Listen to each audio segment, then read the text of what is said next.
My wife mocked my tiny performance before her friends, so I exposed her affair, walked out, and reclaimed my dignity for good. I, 38, never thought I'd be sharing this story, but after lurking on this sub for months, I figured maybe writing this all out might help me process everything that's happened. I've been with my wife, 36, female, for almost 9 years, married for 8 of them. I always thought we had a decent thing going. Not perfect, but whose marriage is, right? Some background on me. I've been working my way up in financial consulting for the last 15 years. I started at the bottom with no college degree, just hustled my a-hole off and learned everything I could. My old man always said, education comes in many forms. He was a blue-collar guy who worked with his hands his whole life, but was one of the smartest people I've ever known. He taught me that respect is earned through actions, not words. I built a solid reputation for being the guy who can handle difficult clients that nobody else wants to deal with. The problem solver, the fixer. Physically, I've always been in pretty good shape. I hit the gym 4 to 5 times a week, played rugby in college, and dabbled in amateur MMA in my 20s. Nothing professional, but I won more fights than I lost. I'm not huge or anything, but I've always been proud of staying fit. 6 feet 1 inch and around 190 pounds, mostly muscle. I never had issues with confidence or self-esteem, at least not until the last few years of my marriage. My wife works in pharmaceutical sales, one of those jobs where your appearance and ability to schmooze matter more than actual knowledge of the products. She's always talking about networking and making the right connections to climb the corporate ladder, the kind of person who judges restaurants by whether the right people might see her there. So, anyway, one Friday, she insisted we host this dinner party for her coworkers and their spouses. It's important for my career, she said in that tone that meant there was no room for discussion. I'm not big on hosting parties. I'd rather be watching the game with a couple of buddies, but I figured it was important to her, so why not? I spent all day busting my a-hole to make everything perfect. I cleaned the whole house top to bottom, cooked a 3-course meal. I've always enjoyed cooking, something my dad taught me. Made sure the wine was properly chilled, the works. I made this roast that takes like 6 hours to cook properly, homemade appetizers, and even baked a damn cheesecake from scratch. The evening starts off fine. Everyone's having appetizers, making small talk, complimenting my cooking. These pharmaceutical types, all dressed like they just stepped out of a catalog. Perfect hair, perfect teeth, perfect love, small talk. I start thinking, maybe this won't suck after all. I can play the good host for one night. Then my wife gets to her 3rd glass of wine. I know her patterns. Beer makes her sleepy. Liquor makes her angry. But wine makes her mean. The conversation somehow gets to relationships, and she gets this look on her face. This smile I've learned means trouble is coming. It's like watching a car crash about to happen, but being unable to stop it. She turns to her colleagues and says, "You know what's funny?" Her voice was way louder than it needed to be. When we first met, I thought he would be this amazing catch, tall, successful, impressive in all areas. And she emphasized all like she was in some bad comedy routine. I'm immediately on edge. I know where this is heading. Her colleague's husband asks, "And he isn't?" Everyone laughs, thinking it's just married couple banter. Then she holds up her hand, pinching her thumb and index finger together with barely any space between them, and says, "Some things don't measure up to expectations." The whole table erupts in laughter while I'm sitting there with my face burning red. But she wasn't even done. Honestly, it's like being married to a teenage boy. Quick to start, quicker to finish, if you know what I mean. More laughter. Sometimes I wonder if I should buy him a booster seat for dinner. One of her female coworkers tried changing the subject, probably feeling how uncomfortable this was getting, but my wife kept going. "No, really, it's fine. We all have our crosses to bear. Mine's just smaller than most." Then she raised her glass in this mocking toast. I just sat there, frozen, my food untouched, my hands gripping my napkin so hard my knuckles turned white.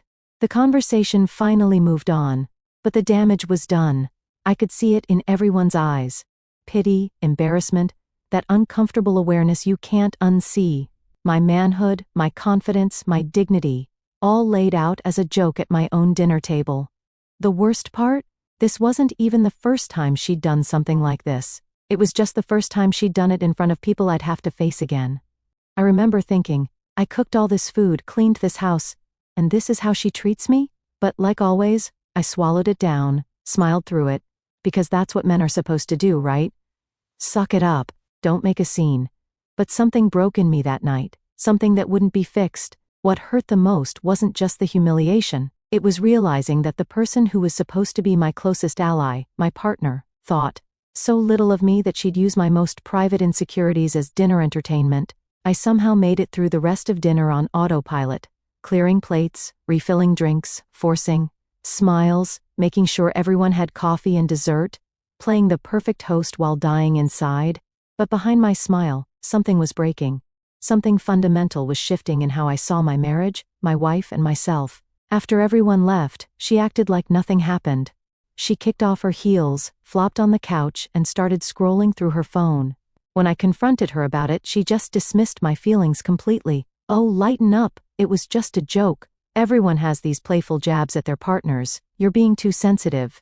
She didn't even look up from her phone. Would you like it if I made jokes about your body in front of your colleagues? I asked, trying to keep my voice level. She rolled her eyes. God, you're so dramatic. It's different for men and women. Besides, they all know I love you. Then she got up and headed to the bedroom. I'm tired. Don't stay up too late cleaning. That night, as she slept soundly beside me, I lay awake, staring at the ceiling. Her words played on repeat in my mind. This wasn't the first time she'd made comments like this, but it was the first time she'd done it so publicly, so deliberately. I thought about my dad and what he taught me growing up. He was old school, believed a man should provide, protect, and persevere. He'd worked the same job for 40 years without complaining once. Even when his hands got so arthritic he could barely hold a pen. Son, he told me once, the measure of a man isn't in his wallet or his pants. It's in how he carries himself when life gets heavy. Dad died 2 years ago, cancer. He fought it like a champ, right to the end, never complained, not even once. Just kept telling us not to worry, that he'd had a good life. That's the kind of man I wanted to be, the kind of husband I tried to be. I'd carried this marriage for years, taking her jabs, her criticism, her disrespect, all because I thought that's what a good husband does. My dad would never have complained about his marriage. He and Mom had been together 45 years when he died. But I'm pretty sure Mom never mocked his manhood in front of their friends either. But this dinner party was different. This was the catalyst that finally opened my eyes to the truth of our relationship. Sometimes humiliation can be the wake-up call you never knew you needed. As I lay there, I started to wonder, when had I become this person? This pushover who would smile and serve dessert after being emasculated in front of strangers? My dad taught me to be strong, to be respectful, but he never taught me to be a doormat. I realized something else too. My dad and Mom had disagreements, sure, but there was always respect there, always love. I couldn't remember the last time I felt respected by my wife. And if I was being honest with myself, I couldn't remember the last time I felt loved either. Morning came, and with it, a sense of clarity I hadn't felt in years. This wasn't a partnership, this was something else, something toxic. And for the first time, I allowed myself to consider a word I'd never associated with my marriage before: abuse. That dinner party wasn't a one-off thing. As I lay awake that night, memories came flooding back, a constant stream of small cuts that had slowly bled my self-worth dry over our years together. In the beginning, her comments were subtle, disguised as jokes or helpful suggestions. Maybe you should wear shoes with thicker soles, she'd say before we went to events with her colleagues. It might help you look more authoritative. I'd laugh it off, thinking she was just being practical. You might want to let me order for both of us, she'd say at restaurants with her friends. You always choose the wrong wine. Then she'd pat my hand like I was a child. This, despite the fact that I've always been in great shape. I used to compete in amateur MMA fights in my 20s. Nothing professional, but I held my own. She knew this. Hell, I have a small trophy case in our basement that she insisted we hide away when her parents first visited. It seems so aggressive, she'd said.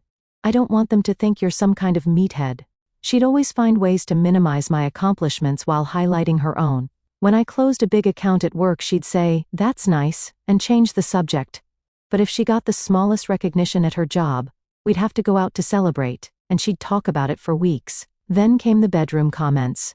What started as guidance quickly turned into criticism. "Is that it?" she'd ask with visible disappointment. Or worse, she'd sigh and turn away, mumbling, "Don't worry about it. I'm used to it by now." Each time, I tried harder to please her, only to face more disappointment, more sighs, more subtle headshakes. I remember this one time I suggested trying something new in bed. Nothing crazy, just mixing things up a bit. She laughed and said, "That's cute, but you can barely handle the basics. Let's not get ahead of ourselves." After a while, I stopped initiating. Why set yourself up for failure, right? Then she started complaining that I never initiated anymore. Most husbands actually want to sleep with their wives, she'd say. It was like being trapped in a no-win situation. My promotion at work 3 years ago should have been a celebration. I'd finally made regional manager after years of grinding. A 40% pay increase and a company car. Instead, when I proudly told her about it, she responded, "That's nice. I guess they must not have had many options this year." Then she immediately changed the subject to her own work accomplishments. I remember standing in our kitchen, a bottle of Macallan 18, unopened, as she talked about herself for 40 minutes straight.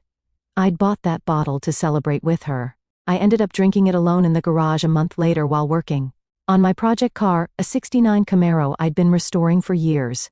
The garage became my sanctuary, the one place she rarely went because she didn't like the smell. In retrospect, it was probably the only part of my life she hadn't completely invaded and critiqued. Family gatherings were another battlefield. She'd introduce me to distant relatives with a hand on my shoulder, saying things like, "This is my husband.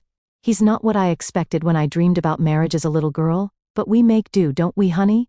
All while wearing that perfect smile that made everyone think she was just being playfully affectionate. When we'd shop for clothes, she'd hold up smaller sizes and say, "Maybe someday, right?" in front of the store assistant. If I tried something on that I liked, she'd frown slightly and say, "It's fine if that's what you want, but it doesn't really do you any favors." Even my hobbies weren't safe. When I started taking boxing again, something I'd always enjoyed, she laughed and told her friends on the phone, "It's his midlife crisis. I think he's trying to recapture his glory days, but mostly he just comes home sore and whiny." I stopped going after 3 months. The worst was when my dad got sick. Instead of supporting me through one of the hardest times of my life, she turned it into a chore. "Do we have to go visit him again? We just went last weekend." Or, "I don't see why you need to be there so much. The doctors are doing everything they can." The night after his funeral, she complained that I was bringing the mood down at home and suggested I try to move on. My father wasn't even in the ground yet, and she was telling me to get over it. Looking back now, I can see so clearly what I couldn't see then. This was a pattern of systematic emotional abuse, death by 1,000 cuts. Each one small enough to dismiss individually, but together, they had nearly destroyed me. The most messed up pattern was how she'd build me up in private just enough to tear me down in public. She'd say I looked handsome as we got ready for an event, only to later tell everyone how. She had to help me coordinate my outfit because I dressed like a colorblind teenager. She'd praise a meal I cooked at home, then tell dinner guests I was still learning basic techniques. Our vacations followed the same script. She'd criticize my planning abilities, my navigation skills, my restaurant choices, all while documenting our perfect couple moments for social media. The contrast between her online portrayal of our marriage and the reality was crazy. The night after that dinner party, scrolling through her Instagram, I saw she'd posted photos from the evening, amazing dinner with amazing friends, and my amazing husband who made it all happen. The comments were filled with heart emojis and couple goals responses. That's when it truly hit me. I was living in 2 different marriages, the public one she crafted online and the private one where I was constantly reminded I wasn't enough. As morning light came through our bedroom curtains, I realized with startling clarity, this wasn't love, this was abuse, and it had been happening for years. The realization that I was in an abusive marriage changed something fundamental inside me.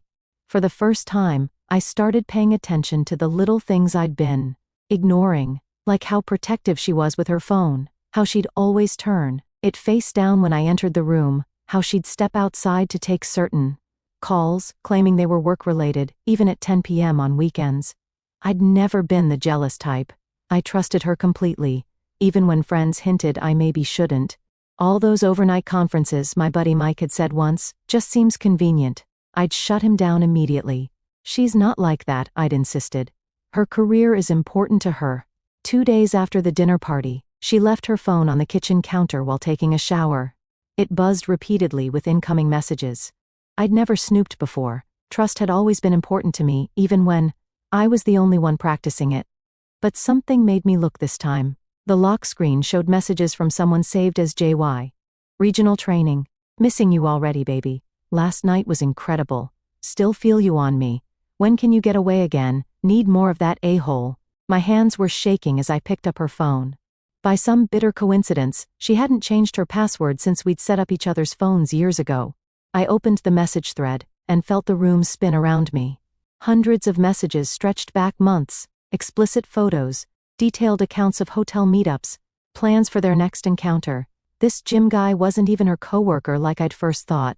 He was some loser she met at a work conference, a part-time personal trainer who worked at her hotel's gym but mostly lived off his parents at 35. From their messages I gathered, he was living in their basement apartment and driving his dad's old car.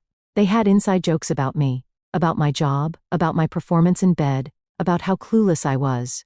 The most recent messages discussed their plans for tomorrow night, apparently when I would be working late, which was news to me. But what truly destroyed me were the messages where they discussed me.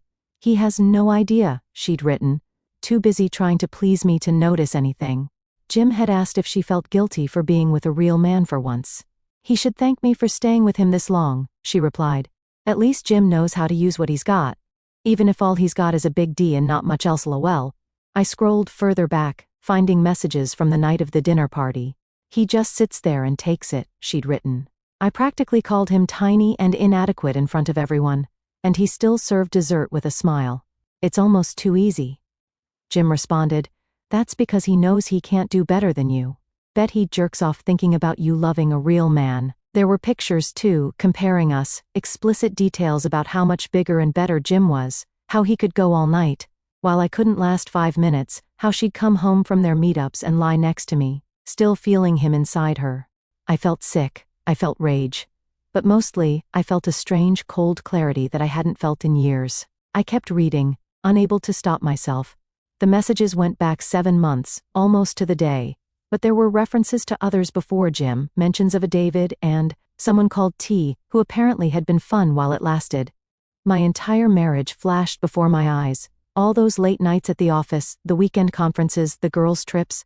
Had any of it been real? Had she ever been faithful? I heard the shower turn off upstairs.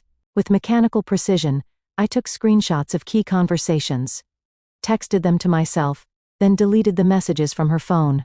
I replaced the phone exactly where I'd found it, then walked to the kitchen sink and splashed cold water on my face. When she came downstairs, wrapped in her robe with her hair in a towel, I was calmly making coffee.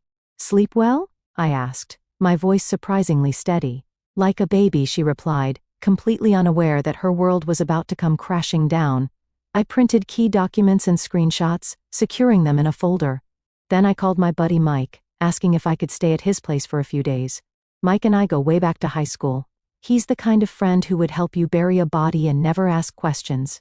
We played rugby together, got into our share of trouble as teenagers, and he was the best man at my wedding. Everything okay? He asked, immediately sensing something was wrong. Not really, I admitted. Can't talk about it right now, but I need a place to crash for a bit. Mi casa es tu casa, brother, he said without hesitation. Want me to bring beer? Maybe tomorrow, I said. Tonight, I need a clear head. Next, I contacted a lawyer, not just any lawyer, but Janet Clean, reputed to be the most ruthless divorce attorney in the city. Her firm's tagline was literally, "We don't get even, we get everything. I can see you at 3 p.m., she said after hearing the briefest outline of my situation. Bring any financial records you can gather and those screenshots. I spent the next hour gathering what I could without raising suspicion. Bank statements, investment account information, even took photos of her jewelry collection, things I bought her over the years that were worth thousands. That evening I acted completely normal. I asked about her day, I made dinner. I suggested watching her favorite show, all while the folder sat hidden in my briefcase by the door, all while she texted him right next to me on the couch, smiling at her phone screen. Good news at work? I asked casually. Just a project coming together, she replied without looking up. Nothing you'd understand. I nodded and sipped my bourbon, studying her face. This stranger I'd shared my life with for 9 years, the woman who had systematically destroyed my self-worth while betraying me in the most fundamental way possible. I love you, I said, testing the words. She glanced up briefly. Love you too, she responded automatically before returning to her phone. That moment of practiced empty routine made everything crystal clear. I wasn't just being belittled and mocked, I was being actively deceived by someone who held no real love for me.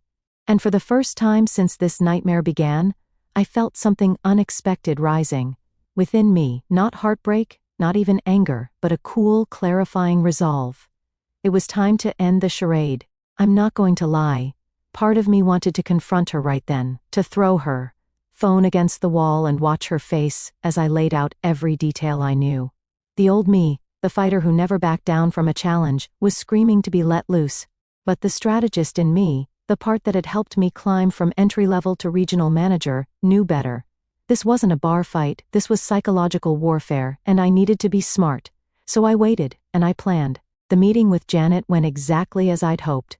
She was cold, calculating, and completely on my side. This is an extremely strong case, she said, reviewing the evidence I'd gathered. The infidelity is well documented, and from what you've described, there's a clear pattern of emotional abuse. What do I do next? I asked. Don't confront her yet, Janet advised. We need to secure your assets first. Move half the money from your joint accounts to a new personal account. Document everything of value in the house. Forward me any additional evidence of the affairs. And most importantly, don't let her know you're planning to leave until we're ready. I followed her instructions to the letter. Over the next 2 days, I methodically prepared for the end of my marriage. I opened a new bank account at a different bank. I documented our assets. I even took the day off work to move essential belongings to Mike's place while she was at work. I also did one more thing. I found Jim's social media accounts and figured out who his parents were. A quick search revealed their address, the same basement apartment he was living in. I did some digging and found out his dad was actually a pastor at a local church. That information might come in handy later. Everything was in place for the confrontation I knew had to happen. That evening, I prepared her favorite dinner, salmon with roasted vegetables and white wine. She came home surprised by the romantic setup. What's the occasion? She asked, tossing her keys on the counter. Just felt like doing something nice, I replied, pouring her a glass of wine. How was your day? Busy, stressful, the usual, she said, checking her phone again, probably messaging Jim, before sitting down. We ate in relative silence until I finally spoke. I need to talk to you about something important. She sighed dramatically. Can it wait? I'm exhausted. No, it can't. I placed the folder on the table between us. I know about the affair. Her expression cycled rapidly through shock, denial, and calculation before settling on indignation.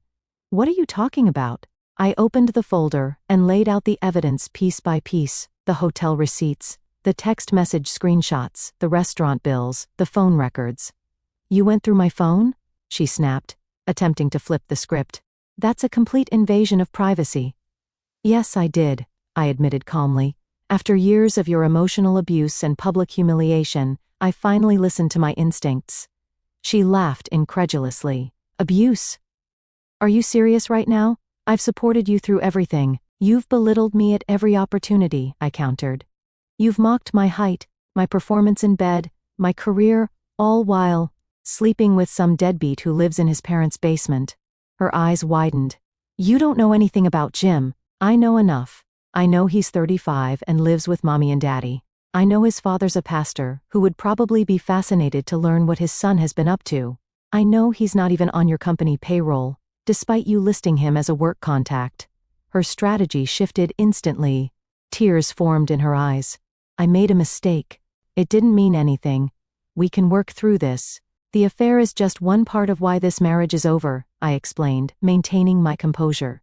Even without it, I wouldn't stay with someone who treats me with such contempt. She reached across the table for my hand. I pulled back. You don't understand, she pleaded. I've been under so much pressure at work. He was just there. It was a moment of weakness. 7 months of moments, I corrected her. And the things you said about me. Her tears vanished instantly, replaced by cold fury. Fine. You want the truth? Yes, I've been unhappy. What did you expect? You never satisfied me, not financially, not emotionally, not physically. I nodded, almost relieved to finally hear her honest thoughts. That's exactly why I'm leaving. I deserve better than someone who sees me that way. You? she scoffed. Better than me? Good luck finding anyone who will put up with your limitations. She gestured dismissively at my crotch. By limitations, do you mean my inability to detect love? Because that's definitely improved recently. I smiled, feeling strangely calm. Or maybe you mean my limitation of believing my wife when she said she loved me. That one's cured too. Her face contorted with anger. You think this is funny? You think you can just walk away from me? I'm not walking away from you, I corrected her.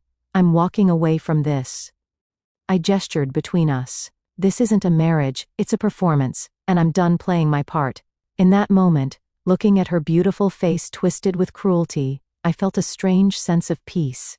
This woman had never loved me. She'd only loved controlling me, diminishing me. I've already spoken to a lawyer, I said. The divorce papers will be ready tomorrow.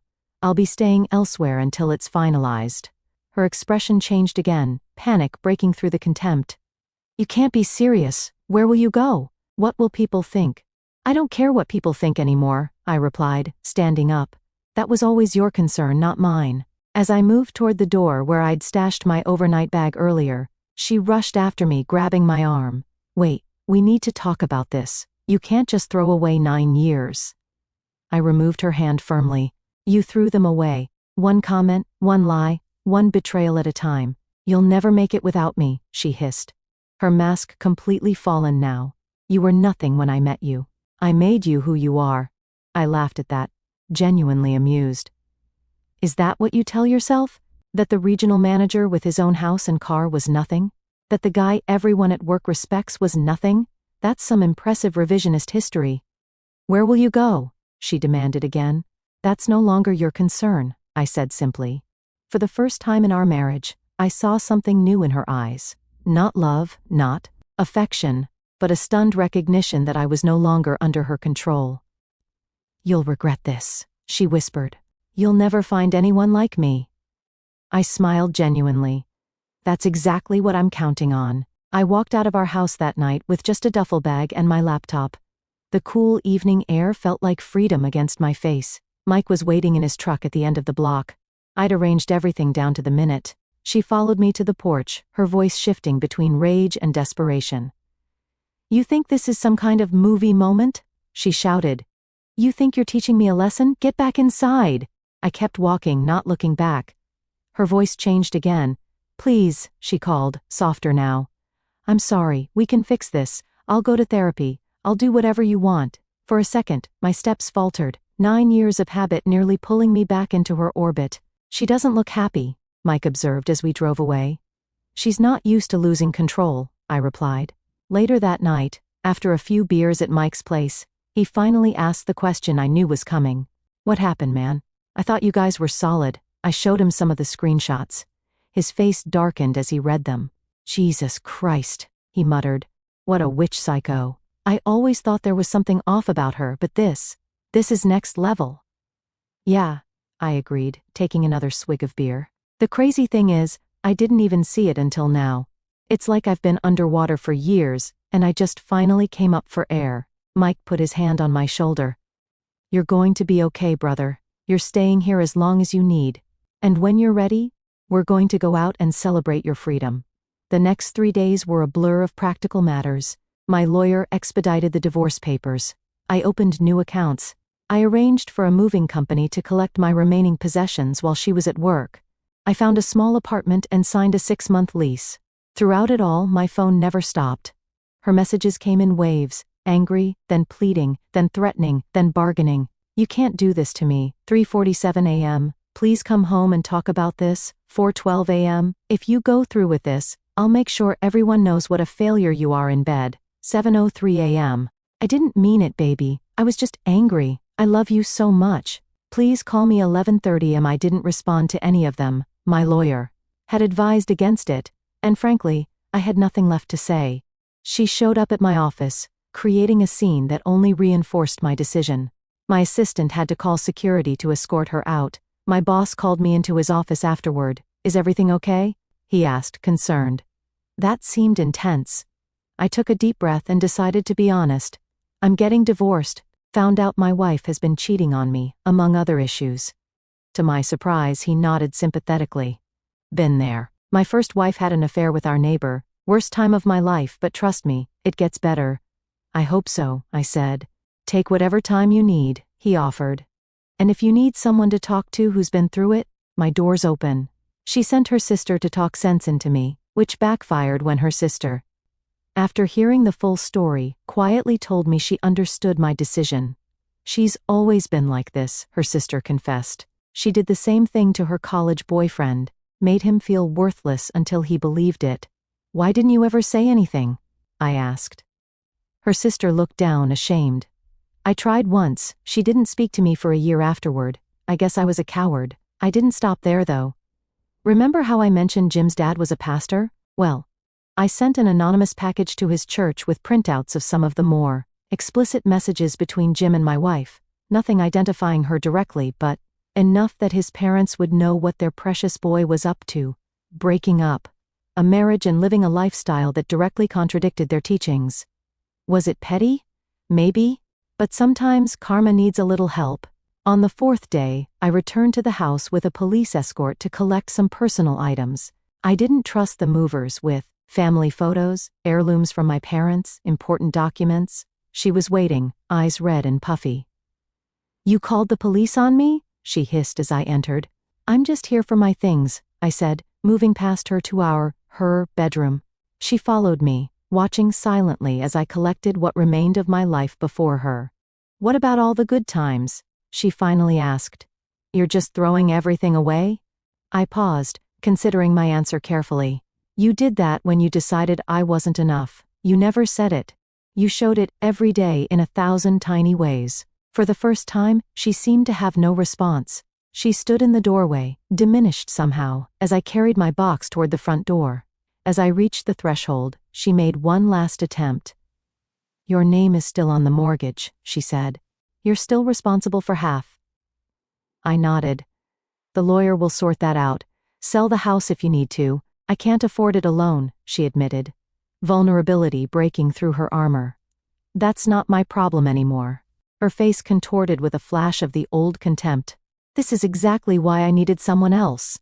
You're too weak to even fight for our marriage. I looked at her, really looked at her. One last time in that moment I saw her clearly, not the goddess I'd placed on a pedestal, not the cruel manipulator of recent days, but just a flawed, insecure person who had built herself up by tearing others down. I'm not fighting for something that hurts me, I said simply. That's not weakness, that's self-respect. I closed the door behind me, her first genuine sob breaking through as it clicked shut.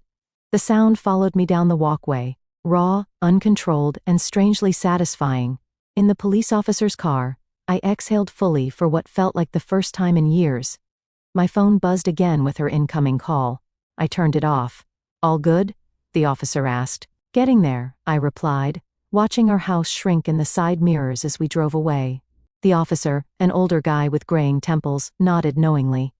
Been on a lot of these domestic calls. Never gets easier. Domestic? I'm not. I started to protest. Not all abuse leaves bruises, son, he said quietly. Seen plenty of men in your position. Nobody talks about it much, but it happens. I hadn't really thought about it in those terms before. Me, a victim of domestic abuse. It didn't fit the image I had of myself. But then again, neither did cheated on husband or divorced guy at 38. Life has a way of giving you identities you never asked for. 6 months can change everything. The divorce was finalized faster than expected. She didn't contest it once she realized I wouldn't return. Janet, my lawyer, was ruthlessly efficient. We got a fair division of assets, and I didn't try to take her to the cleaners, even though I probably could have. I just wanted out. The house sold quickly in a hot market, and after splitting the proceeds, I had enough to place a down payment on a sleek condo downtown, closer to my office, 2 bedrooms, industrial style with exposed brick and big windows. The complete opposite of the suburban McMansion we'd lived in. This place actually felt like me. I later heard through mutual friends that her pharmaceutical company downsized her division 2 months after our separation. Apparently, her boss had been protecting her mediocre performance because they were having an affair too. When his wife found out and threatened divorce, he ended things with her, and she was the first one cut in the layoffs. Edit. Lots of questions about whether I was weak for not confronting her earlier or not fighting harder for the relationship. Listen, guys. Staying in an abusive relationship isn't strength, leaving one is. And fighting for a relationship only works when both people are fighting for the same thing. If you're with someone who constantly makes you feel inadequate, who betrays your trust, who mocks you in front of others, that's not love, that's possession. Know the difference. Edit 2. For the dudes asking how to know if you're in an abusive relationship: if you constantly walk on eggshells around your partner, if you can't remember the last time you felt respected by them, if they build themselves up by tearing you down, if they isolate you from friends and family, those are pretty big red flags. Check out Dr. John Gottman's work on contempt in relationships. It was eye-opening for me.